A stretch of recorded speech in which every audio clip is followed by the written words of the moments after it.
This is a genetically modified tomato, or a GMO.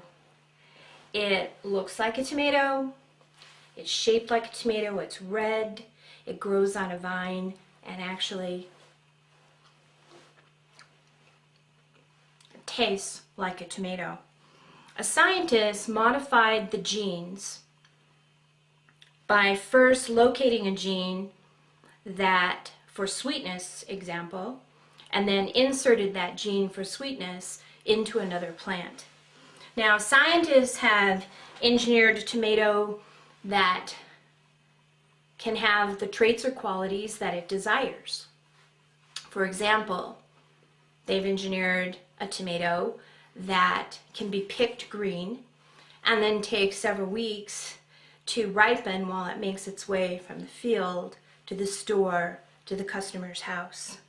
That is not a simple thing to do when we say we insert a gene from another plant, but it is a common thing to do.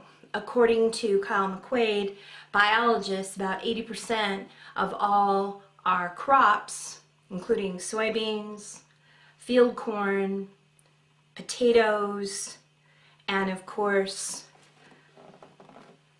rice, that has genetically been modified to have higher quantities of vitamin A, have been changed by man. We've manipulated the genes to get the traits that we would like in our foods. Now, all living things have a gene, and genes reside on the molecule of DNA.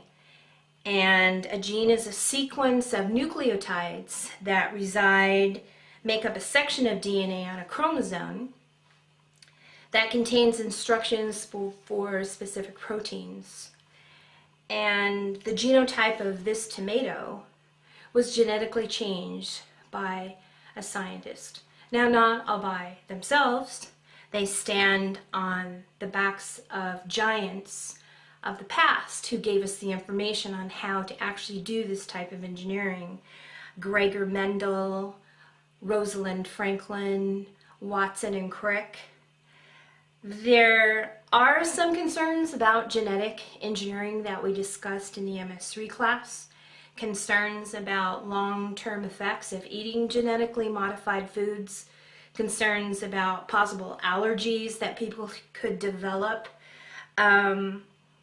Farmers have a concern about having to buy each growing season the genetically modified seeds from that company.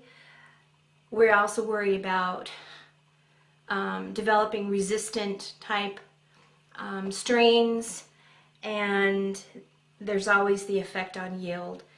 And we can lose anywhere from 5 to 25% of our crops. But when people bring up their biggest concern about a GMO tomato is that it isn't natural.